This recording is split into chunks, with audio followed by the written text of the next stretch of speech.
여러분 반갑습니다. 이렇게 만나 뵙게 돼서 너무 감사하고요. 또 선교 대회니만큼 한번 구호를 외쳐보면 좋겠습니다. 제가 예수 하면 여러분 어떻게 하셔야 됩니까? 온 인류의 소망. 제가 온 인류의 소망 하면 여러분은 예수 그리스도 이렇게 한번 크게 한번 외쳐보겠습니다. 예수, 온 인류의 소망, 온 인류의 소망, 예수 그리스도. 아멘. 아멘. 정말 하나님께서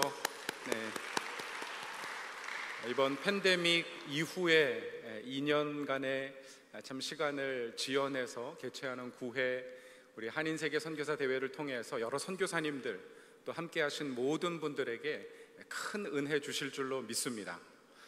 저는 짧게 아마 지금 시간이 조금 지연이 되어서 원래 50분 계획을 했다가 35분에서 40분 내외로 조금 줄여서 강의를 진행을 하도록 하겠습니다. MK 보니까 아까 10대에서 40대까지 있다 그러는데 제가 좀 MK를 소개하겠는데 저의 better half, 저보다 나은 반쪽, 저희 아내가 나이지리아 선교사님의 자녀로 지금 52세니까 조금 더 1세 MK인 것 같습니다. 우리 저 뒤에 앉아있는데 잠깐 일어나면은 좀 환영해 주시면 좋겠습니다. 우리 백은경 선교사. 어렸을 때는 1980년도에 아빠가 아프리카 가면 바나나 많이 먹을 수 있다 그래서 선교지 갔고요. 2004년도에 제가 캄보디아 가면 두리안 많이 먹을 수 있다고 또 꼬셔가지고 선교지를 다녀왔습니다. 제가 오늘 나눌 주제는 세계 선교의 조망과 한인 선교의 과제라고 하는 제목을 가지고 특별히 이번에 우리가 트랙에서 여러분들이 다루게 될 12가지 트랙의 주제들을 소개하는 주제 발표 시간을 갖도록 하겠습니다. 먼저 조금 재밌는 이야기를 하나 나누고 시작을 하면은요, 어느 시골 마을에, 미국의 시골 마을에 브라운이라고 하는 이발사가 있었습니다. 한 20년 동안 이발소를 운영하면서 마을 사람들 다 아는 그런 사람이었습니다. 근데 그가 어느 날 예수 믿고 교회 출석해서 크리스찬이 되었습니다. 교회 가서 목사님 말씀을 듣고 나니까 그리스도인은 어느 곳에서든지 자기 삶의 현장에서 예수님을 전해야 된다는 이야기를 듣고 굳게 마음먹었어요. 나도 이발소에서 복음을 전하리라. 월요일 아침에 문을 열고 첫 손님이 들어왔습니다. 미스터 존슨이라고 하는 아주 오랜 고객이 들어왔어요. 근데 존슨 씨가 보니까 그날따라 미스터 브라운이 굉장히 어색한 거예요. 복음을 전하려고 브라운 씨가 손님을 맞고 준비를 하는데 정작 어떻게 복음을 전해야 될지 몰라가지고 쩔쩔매는 것입니다.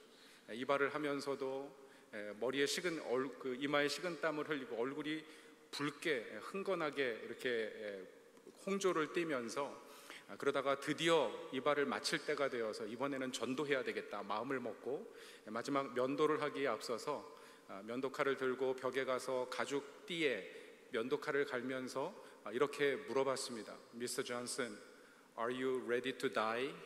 이렇게 물어봤다니까 존슨 씨가 깜짝 놀라가지고 창문을 열고 혼비백산에서 도망갔다는 그런 이야기입니다. 여러분, 복음을 전하고자 하는 열정은 좋은 것이지만 잘 준비되지 않으면 감당할 수 없습니다. 오늘 특별히 세계 한인 선교사 대회를 통해서 여러분 여러 트랙에서 정말 전문적인 분야에서 오랫동안 사역하신 선교사님들, 목사님들, 사역자들의 고민을 함께 나누면서 여러분 전문적인 훈련받는 그런 시간이 되실 수 있기를 또 기대하고 축복합니다. 제가 우리 강의 화면을 통해서 강의안을 진행하도록 하겠습니다. 우리 화면을 띄워주시면 되겠고요. 네, 변화하는 세계 선교 환경, 사실 상전벽해라고 하는 이야기가 있습니다. 이게 당나라 시대의 유정지라고 하는 시인이 대비 백도옹, 이 백발이 이렇게 무성한 노인을 슬퍼한다 이런 시귀에서 나온 이야기인데 뽕나무 밭이 푸른 바다로 변한다 그런 이야기죠. 나이가 들어서 완전히 변해버린 세상을 보면서 슬퍼하는 한 노인의 이야기인데 요즘은 젊은 사람들이라도 이 상전벽해를 외칠 만한 것 같습니다. 너무 세상이 빨리 변하기 때문에 이 셀폰의 변화 주기가 예전에는 2년이다, 뭐 1년 반이다 하더니 점점 줄어들고 있고요. 자동차도 마찬가지고 세상의 변화가 굉장히 급격하게 변화하고 있습니다. 우리가 이런 변화하는 세상 속에서 어떻게 선교를 감당할 것인가? 급변하는 세상은 어떤 면에서 보면 우리에게 또 하나의 선교의 기회를 제공해주고 있습니다. 시대를 잘 읽어내고 예측하면 아마 보다 효과적인 선교 전략과 방법들을 우리가 고민할 수 있지 않을까 생각을 해보게 됩니다. 그럼 시대를 읽는 세 가지 방법이 있는데, 하나는 과거의 경험을 가지고 읽는 사람들이 있습니다. 이것은 순환적인 세계관이라고 이야기를 하죠. 대부분의 세계 종교들이 과거의 경험을 가지고 현재를 판단하거나 미래를 예측하려고 합니다. 그런가 하면 현재를 중심으로 세상을 읽는 방법이 있어요. 그것은 과학적인 세계관이라고 이야기할 수 있습니다. 그런가 하면 기독교의 세계관은 미래를 가지고 과거와 현재를 읽어가는 세계관입니다. 그럼 급변하는 세계 속에서 우리가 어떻게 세계 선교를 바라보아야 될 것인가? 그럼 그 다음 화면 보시면은요, 요한계시록 7장 9절과 10절 말씀이 바로 하나님께서 우리에게 주신 세상을 이해하고 바라보는, 또 변화하는 세계 속에서 우리가 무엇을 감당할 것인가를 이야기해주는 선교의 메시지입니다. 같이 한번 읽도록 하겠습니다. 시작. 각 나라와 족속과 백성과 방언에서 아무도 능히 셀 수 없는 큰 무리가 나와 흰 옷을 입고 손에 종려가지를 들고 보좌 앞과 어린 양 앞에 서서 큰 소리로 외쳐 이르되, 구원하심이 보좌에 앉으신 우리 하나님과 어린 양에게 있도다 하니 아멘. 아멘. 여러분, 이 말씀은 반드시 성취될 줄로 믿습니다. 마지막 사도 요한이 환상 가운데 천상의 장면을 바라볼 때 그곳에 각 나라와 족속과 백성과 방언에서 모인 수많은 무리가 하나님을 찬양하고 어린 양 예수 그리스도의 구원을 찬송하는 이 비전을 교회에 주셨습니다. 그럼 많은 선교사님들이 이 비전을 위해서 자신의 젊음을, 생명을 헌신하고 선교 현장에서 살아가고 계십니다. 우리가 이 선교의 가업을 감당하는 데 있어서 어떤 도전들을 직면하고 있는가, 우리가 다양한 세상의 변화들을 생각해 볼 필요가 있습니다. 이미 많이 들은 이야기이지만 세계화, 혹은 이 세계화라고 하는 단어가 요즘은 굉장히 서구 사회가 비서구 사회를 이렇게 문화적으로 점령하기 위한 수단으로 사용한다 그래서 국제화, 인터내셔널라이제이션이라는 단어를 사용하기도 하지만, 그럼 세계가 정말 국경 없이 서로 연결되어서 무한 경쟁하고 있는 그런 세상을 살아가고 있습니다. 그럼 세계화의 가장 큰 덕을 보는 것이 우리 한국교회 선교가 아닌가, 또 이런 생각을 해보게 됩니다. 왜냐하면 한류 때문이죠. 한류, BTS가 너무 유명해가지고 저도 캄보디아에서 한국어 학원을 운영하고, 또 제가 가르치는 대학에서 한국어를 가르치면서 내가 K-팝 가르쳐줄게, 그렇게 하면 학생들이 많이 모여요. 그럼 뭘 가르치냐면, 왕이신 나의 하나님 내가 주를 높이고 영원히 주의 이름을 송축하리이다. 읽을 줄만 알고 뜻은 모르니까 K-팝인 줄 알고 열심히 배웠다가 나중에 단기 선교팀이 와서 그 의미를 설명해주고, 우리가 하나님을 왜 믿어야 하는지, 복음을 전하게 되면 좋은 접촉점들을 마련할 수 있는 것을 볼 수가 있습니다. 우리가 K-드라마, 요즘은 K-방역, 여러 가지 요즘은 무기도 또 한국 무기가 또 우수하다고 전 세계적으로 보급을 하고 있는데 선교에 도움이 될지는 모르겠습니다. 아무튼 우리가 한류를 통해서 복음을 얼마든지 또 전략적으로 전할 수 있는 시대가 되지 않았는가 생각을 해보게 됩니다. 세계화와 함께 동시에 어떤 면에서 보면 마치 시계추처럼 세계화로 가는 듯 했다가 또 다른 모습을 보이는 것이 바로 지역화, 로컬라이제이션이라고 이야기할 수 있습니다. 특별히 대개는 세계화의 반작용으로 지역과 종교, 민족의 문화를 지키기 위해서 세계 많은 지역에서 이런 지역화 현상들이 일어나는 것을 볼 수 있습니다. 특별히 팬데믹 이후에 국경을 봉쇄하고 더 지역화되어가는 그런 어떤 단면들을 볼 수가 있습니다. 이런 시대에 식량의 안보나 또 경제적인 자립이 중요하기 때문에 선교적으로 봐도 사실 비즈니스 애즈 미션, 우리가 선교로서의 어떤 사업을 통해서 그 현지의 교회들이 건강하게 세워지는, 또 선교사들이 자립하면서 사역할 수 있는 그런 모델들도 연구할 필요가 있습니다. 그래서 이번 트랙에 비즈니스 애즈 미션이라고 하는 트랙이 있는데 한번 좀 관심을 가지고 참여해 보시면 좋겠습니다.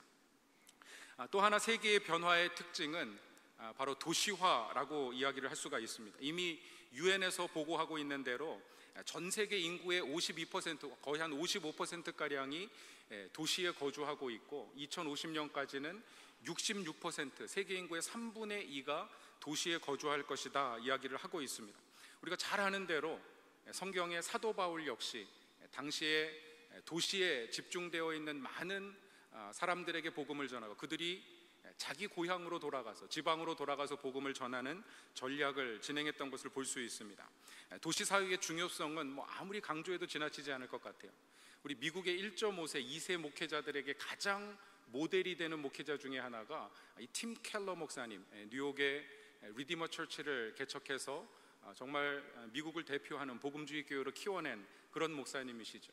도시에 정말 성공을 추구하는, 경제적인 어떤 그 부를 추구하는 도시의 인텔리들, 젊은이들에게 그들의 세계관을 뚫고 들어가서 복음을 전해서 참 영향력 있는 그런 교회들을 목회하고 계십니다.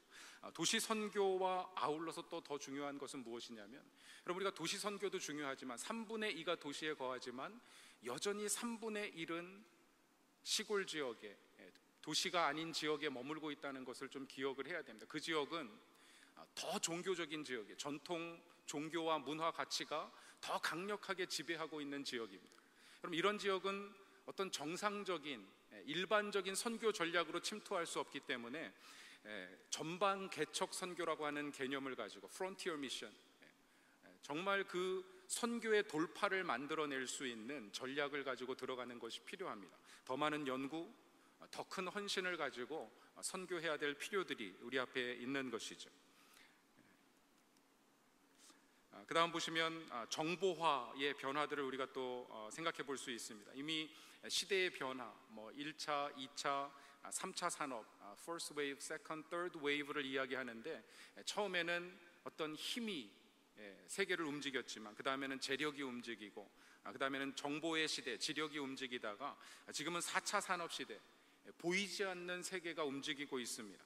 초연결 세계다 이야기하는데, 예전에는 가상현실, 증강현실, 그리고 아마 자녀들 보시면 머리에 고글 같은 거를 쓰고 게임 열심히 하는 자녀들 보실 수 있을 텐데, 그럼 가상현실은 사실은 1차원적인 그런 어떤 쌍방이 아닌 일방적인 정보 소통을 통한 그런 어떤 가상현실을 체험한다면, 그러면 4차 산업을 통해서 연결되는 세계는 거의 쌍방향적으로 모든 사람들이 함께 네트워크에 들어와서 서로 상당한 변수를 가지고 움직이는 그런 세계를, 가상의 세계를 만들어내고 있습니다. 요즘 메타버스라는 이야기를 많이 하는데, 그런 관심을 가지고 얼마든지 그 유튜브나 온라인에서 찾아보면 메타버스에 대한 강의들, 그 시대를 어떻게 준비할 것인가, 그럼 선교적으로도 메타버스 시대의 교회 개척을 어떻게 할 것인가. 제가 보니까 미국의 한 교회는 이미 메타버스 세계에다가 교회를 개척해 놓으셨더라고요. 근데 그 교회 안에는 창세기로 들어가면 하나님의 천지 창조를 가상의 세계에서 경험할 수 있습니다. 노아의 방주에 들어가면 노아의 방주 안을 이렇게 투어할 수가 있고요, 노아랑 대화할 수도 있고, 그런 어떤 교회를 가상 세계에다가 이미 개척을 해 놓으신 거예요. 그리고 그 가상 세계에 들어오는 많은 사람들에게 복음을 전할 기회를 삼고 있습니다. 그럼 남의 얘기, 먼 이야기가 아니라 지금 우리의 자녀들은 경험하고 있는 세상이고요, 아마 한 시대가 지나기 전에 다가올 세상이기 때문에 우리 이런 것들도 많이 연구하고 고민해야 될 필요가 있습니다. 특별히 선교 현장에 가면 이 1차, 2차, 3차, 4차 산업 시대가 다 공존해 있기 때문에 모든 선교사님들이 그것을 다 커버할 수는 없지만, 또 후원교회, 협력교회, 또 여러 선교사님들의 선교 협력을 통해서 다양한 계층들을 다 커버할 수 있는 그런 선교가 필요하지 않겠나 생각을 해보게 됩니다. 또 하나의 변화는 이주민화라고 이야기를 할 수가 있습니다. 그럼 세계의 많은 사람들이 자기가 태어난 고향을 떠나서 살아가고 있습니다.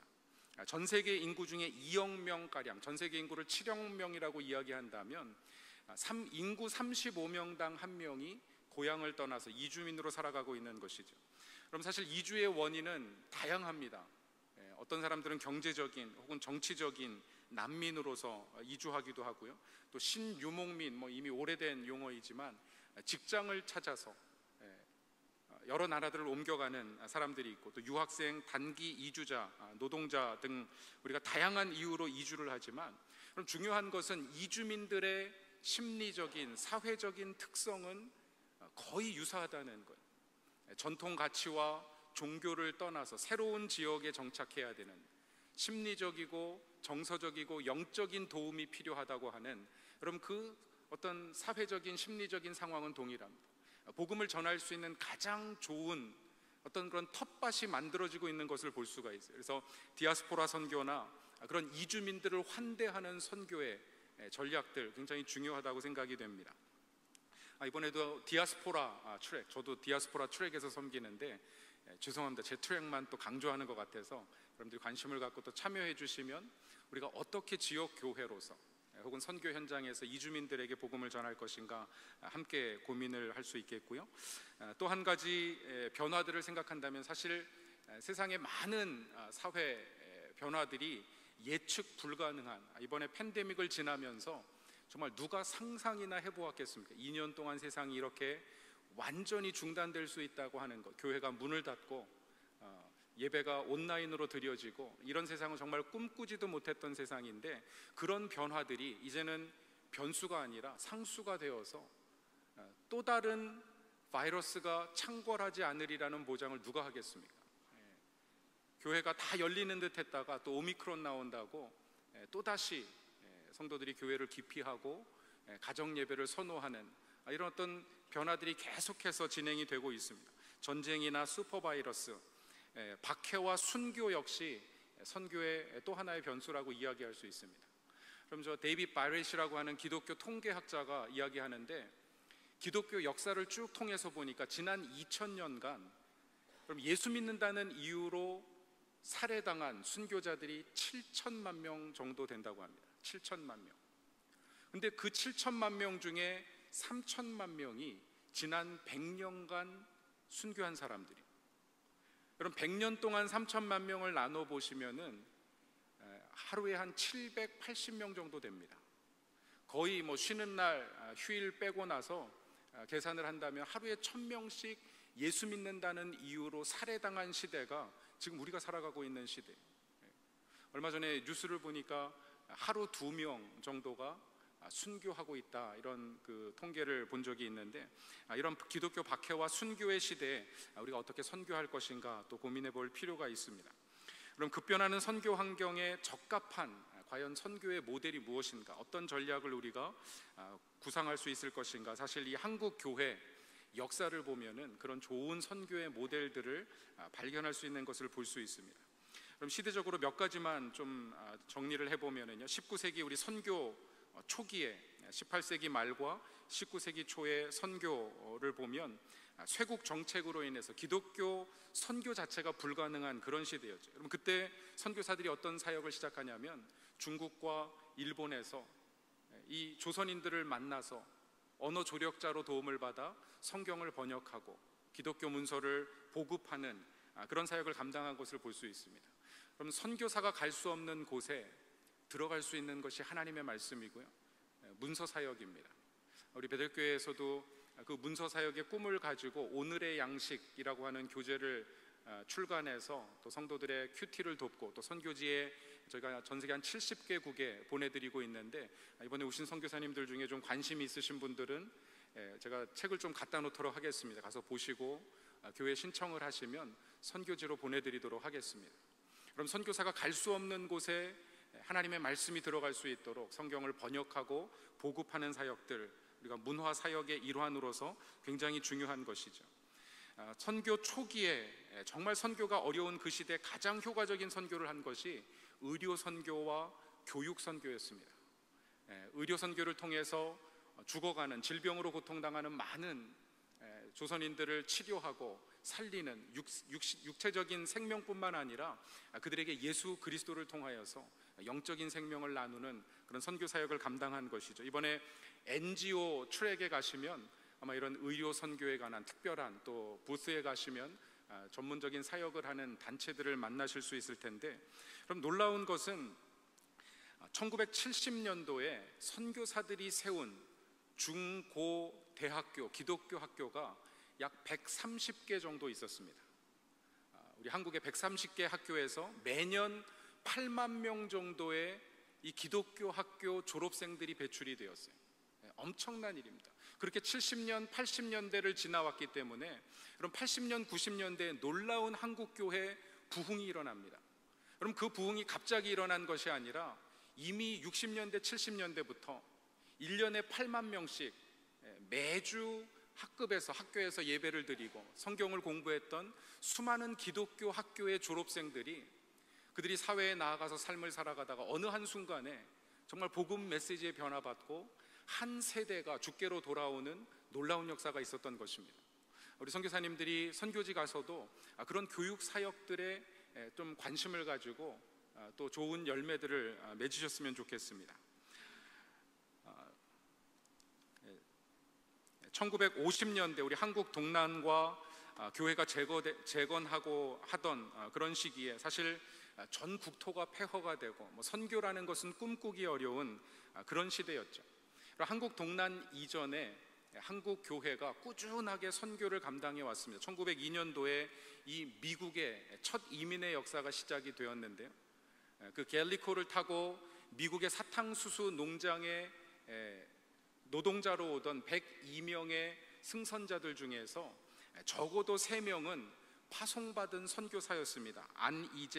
안정수 장로님, 홍승하 전도인, 평신도 김이재라고 하는 분은 초창기 이민자들이 대부분 인천 내리감리교회 출신들이었기 때문에, 그럼 인천 내리감리교회가 이 안정수 장로님과 또 여러 교회 지도자들로 하여금 매일 선상에서 예배하고 또 이민 가는 우리 노동자들을 신앙 지도하기 위해서 파송했던 선교사였고요.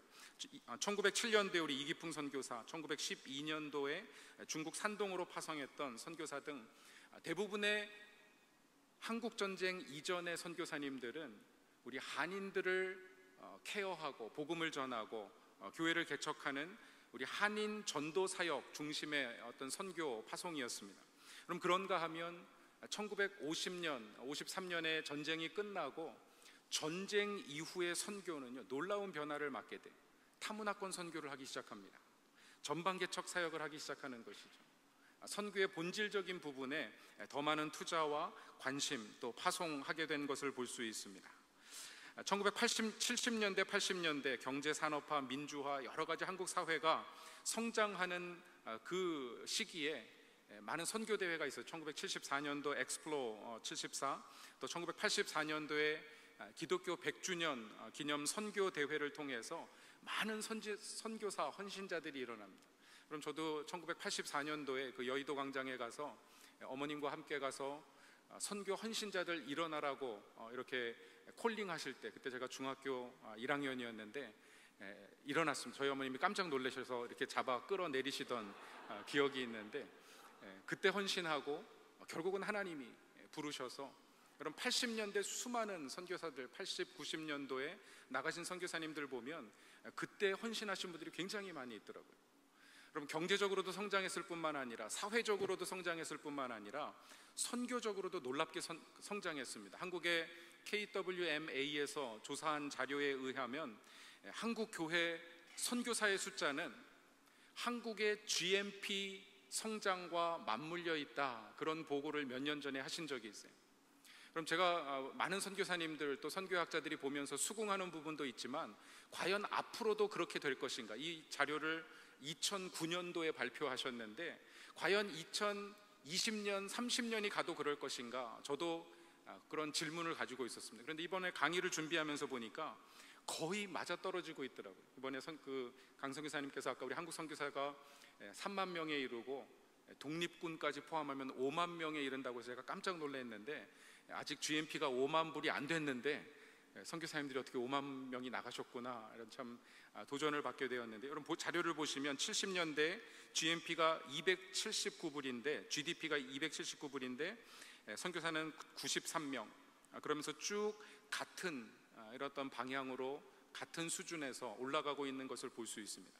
저는 한국 사회가 GDP 개인당 소득이 3만 불, 3만 5천 불, 4만 불 시대를 열어가면서 그럼 더 많은 선교사들이 헌신하고 또 파송받고 여러분들이 함께 기도하고 또 후원해서 정말 건강한 선교를 감당할 수 있기를 간절히 소원합니다. 하나님께서 그렇게 이루어 가실 줄로 믿습니다. 1997년부터 시작된 IMF 경제 위기도 사실 우리가 한국 교회가 굉장히 지혜롭게 극복을 해왔습니다.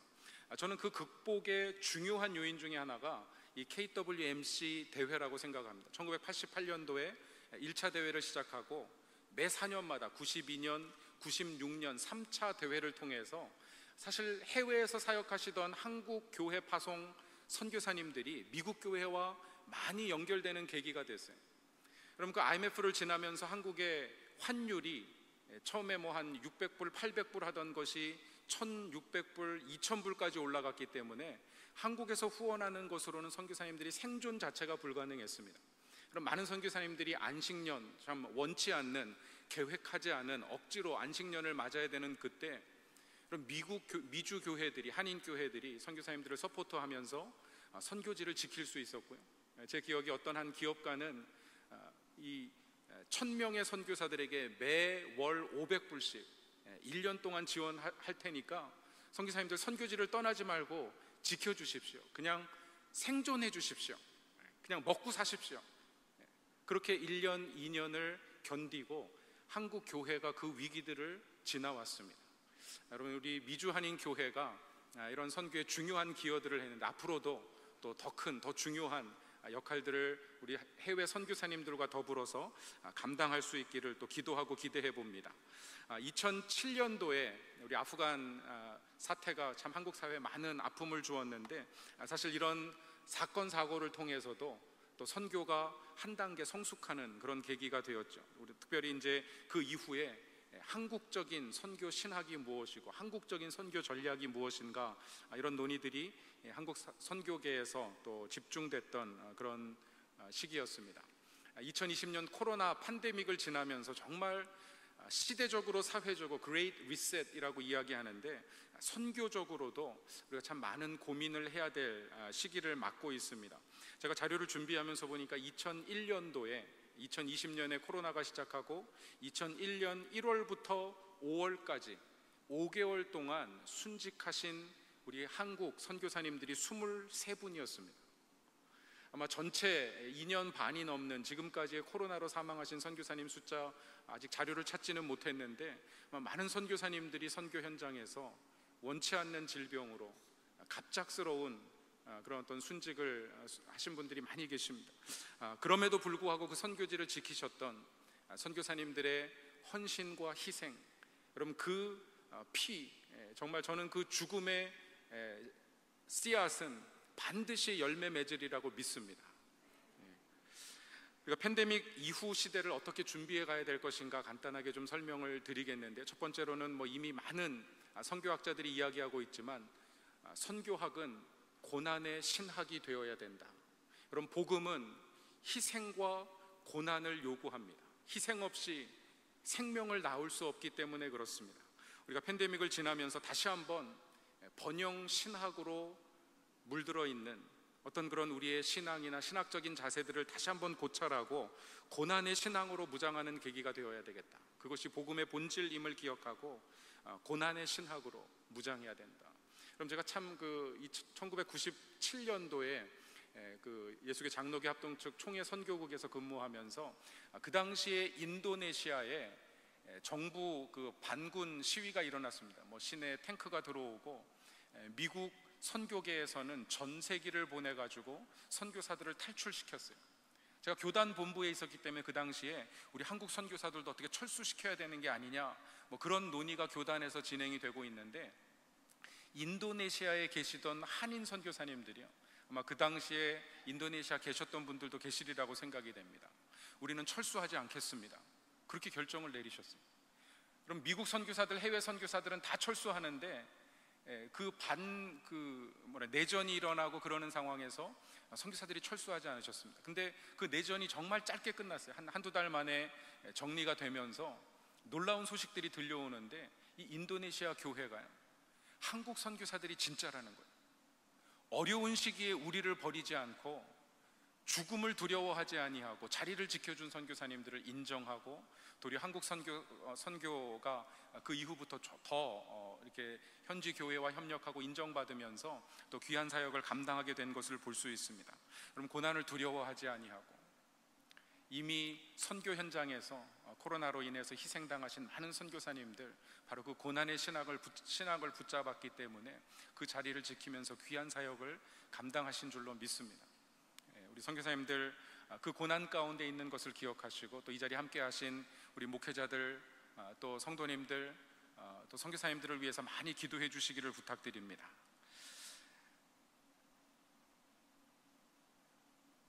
네, 뒤에 넘어가도록 하겠습니다. 또 이주신학과 이주민의 사역에 관해서 조금 더 우리가 연구하고 발전시켜야 될 필요가 있다. 그럼 저는 선교 현장을 지킨, 이 코로나 팬데믹 기간에 선교 현장을 지킨 선교사님들도 잘한 것이지만, 본국으로 후퇴하신, 또 철수하신 선교사님들도 굉장한 역할을 감당하셨다고 믿습니다. 제가 보니까 한국에서 철수한 이후에 그 자신들이 사용하셨던 언어로 복음을 전하고 교회를 개척하고, 또 현장과 연결해서 온라인으로 계속해서 사역하시는 그런 소식과 모습들을 보면서 이제는 선교의 전후방, 이미 그런 이야기가 오래 있었지만 정말 어디서든지 선교할 수 있는 그런 시대가 오고 있는 것이 아닌가 생각을 해보게 됩니다. 특별히 이 팬데믹을 지나면서 이 비대면 선교 사역이 굉장히 중요한 시대가 되었죠. 그래서 온라인과 영상을 통해서 특별히 이번에 문화 선교와 미디어에 관해서도 또 출애기 준비가 되는데, 많은 젊은 사람들이 익숙한 그런 어떤 영상 매체들을 가지고 그들의 언어로 복음을 전할 수 있는 그런 좋은 문서 혹은 미디어 선교사들, 사역자들이 또 많이 나올 필요가 있는 것 같습니다. 또 제자훈련이나 신학교육, 상담과 사역 지원, 과연 이것이 온라인으로 가능할까 저희도 생각을 했는데, 저희도 교회 이 팬데믹을 시작하면서 목회 모든 분야가 다 온라인으로 전환이 되었습니다. 과거에는 온라인으로 과연 회의가 가능할까, 교인총회나 재직회나 가능할까 그러는데, 지금은 사실 모여도 되는데 저희 교회도 우리 재직회 임원들이, 목사님 온라인이 더 편해요, 몇 시간씩 드라이브 해가지고 왔다 갔다 하는 것보다 그냥 온라인으로 회의해요, 그래가지고 계속 온라인으로 하고 있습니다. 전략적으로 또 효과적으로 또 여러 가지 인프라들을 개발해서 그런 사역들을 감당할 수 있지 않을까 싶고요. 제가 이번에 보니까 공동체 성경 읽기 출애기 있는데, 이 드라마 바이블을 가지고 함께 온라인으로 개별적으로 성경을 읽지만 또 함께 모여서 그 성경에서 받은 은혜들을 나누는 그런 사역들도 목회적으로 굉장히 중요하지 않나, 이런 생각을 해보게 됩니다. 또 한 가지 우리가 생각을 해야 될 게, 사실 이 팬데믹을 지나면서 단기 선교라고 하는 부분들이 완전히 중단이 됐다고 봐야죠. 선교지를 방문할 수조차 없는 그런 시대를 맞고 있기 때문에, 하지만 이 시대에 하나님께서 주신 어떤 선교의 전략적인 도구라고 생각이 됩니다. 저는 좀 생각의 전환이 필요하다고 생각이 돼요. 단기 선교를 이제까지는 교회 중심으로 진행했습니다. 우리가 팀을 조직하고 우리가 준비한 것을 가지고 선교사님들에겐 그저 요구하는 거예요. 이게 어떻게 보면 좀 한국 교회가 갑질해오지 않았나, 이런 조심스러운 생각을 해보게 됩니다. 그러니까 선교사님들의 필요, 현장의 어떤 필요들은 생각하지 않고 우리가 준비한 것을 가지고 가는 거예요.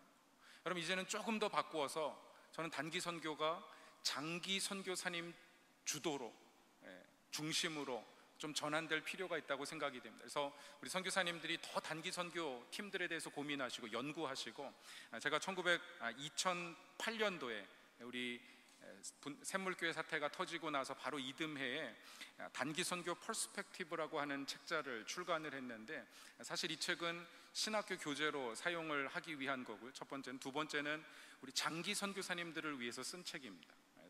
단기 선교를 연구하고 이해하고 또 전략적인 또 어떤 생각들을 통해서 단기 선교 전략을 장기 선교사님들이 만들어야 지역교회 단기 선교가 효과적으로 정말 전략적으로 현지의 어떤 낭비나 그런 어떤 우리가 포토그래프 미션 뭐 이렇게 얘기를 하는데 가서 사진만 찍고 온다든지 그런 어떤 비효율적인 선교가 되지 않도록 만들 수 있는 것은요, 우리 장기 선교사님들이 연구하고 고민해야 가능한 일입니다. 우리 선교사님들께서 고민을 하면서 정말 포스트 코로나 이후에도 여러분 많은 교회들이 지금 단기 선교를 하려고 웅크리고 있어요.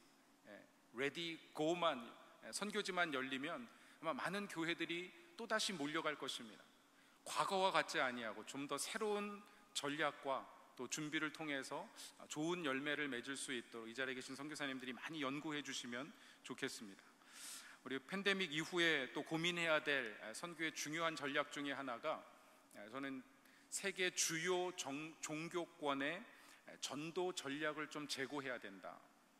여러분, 우리가 지난 200년 동안의 기독교 선교를 보면 어느 나라에 가 있든지 그것이 힌두권이건 불교권이건 대개는 무속 신앙에 젖어 있는 사람들, 주요 종교권의 주변에 있는 그런 사람들을 전도하는데 아주 효과적인 열매를 맺어왔습니다. 왜냐하면 사실 지금 나와 있는 모든 전도법이요, 기복 신앙을 자극하는 그런 어떤 전도 논리를 가지고 있기 때문에 그렇습니다. 하나님께서 여러분에게 복 주시기 원합니다. 그런데 죄 때문에 그 복을 받지 못합니다. 예수 믿으면 그 복을 받을 수 있습니다. 여러분, 이런 메시지는 기복 신앙을 가지고 있는 무속 세계 세계관에 가장 적합하기 때문에 되게 그런 사람들을 대상으로 효과적인 선교를 감당해 왔어요. 그럼 정말 불교 신앙에 심취해 있는, 힌두교 신앙으로 무장되어 있는, 이슬람을 위해서 생명을 버릴 수 있는 세계 주요권의 신앙인들, 전도 대상자들에게 복음을 전할 수 있는 전략적인 연구들이 필요합니다. 여러분, 전화기 한 대를 만들기 위해서도 R&D, Research and Development, 연구하고 개발하고 그 많은 것을 투자하는데 우리는 전도하기 위한 이 전도법을 개발하는데 너무 투자가 적었다. 그래서 저는 현장과 여러 선교학자들에게 좀 부탁드리고 싶은 것은, 여러분, 불교를 전도하기 위한, 힌두교권을 전도하기 위한 그런 좋은 전도 전략을 만드셨으면 좋겠어요. 제가 캄보디아에서 사역을 했지만, 불교권이지만 이 캄보디아에 있는 소수민족, 무슬림 소수민족을 위해서 그 사역을 했기 때문에 어떻게 하면 무슬림들에게 복음을 전할 것인가 고민하다가 제가 올해 책이 나왔는데요, The Prophets in the Quran and the Bible.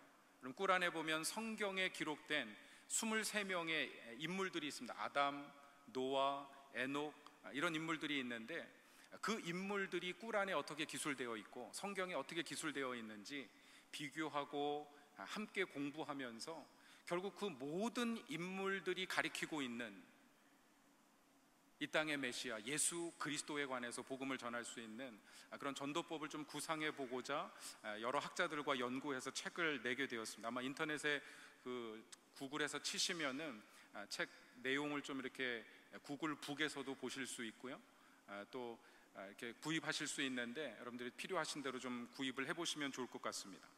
책 장사하는 거예요.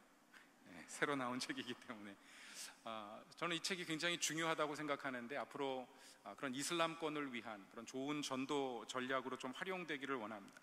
이슬람뿐만 아니라 말씀드린 대로 불교, 힌두교도 연구가 많이 필요한 것 같아요. 그래서 세계 주요 종교권의 전도 전략을 재고해서 정말 효과적인 마지막 남은 이 과업들을 감당해야 될 그런 어떤 과제들을 안고 있습니다.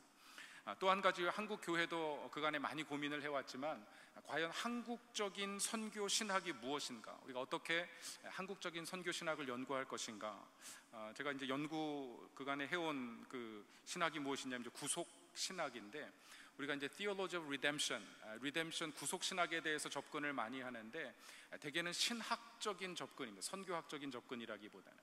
그럼 성경에 보면 구속이라는 단어가 고엘이라고 하는 히브리어예요. 같이 한번 따라하겠습니다. 고엘.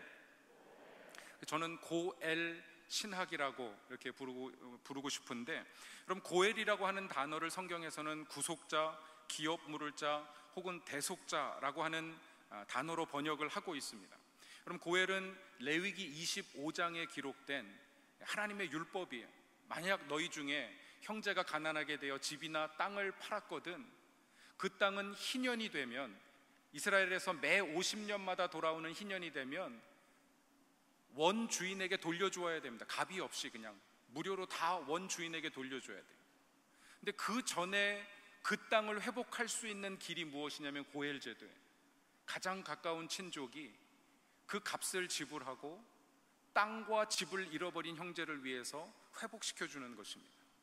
만약 더 가난해서 자기 자신을 노예로 팔았으면 그 몸값을 지불하고 속량의 값을 지불하고 자유를 되찾아 주라는 거예요. 그럼 기업과 자유를 되찾아 주는 것이 가장 가까운 친족에게 요구하신 고엘의 책임입니다. 그럼 놀라운 사실은 예수님께서 이 땅에 오셔서 메시아의 사명에 관해서 말씀하시면서 마가복음 10장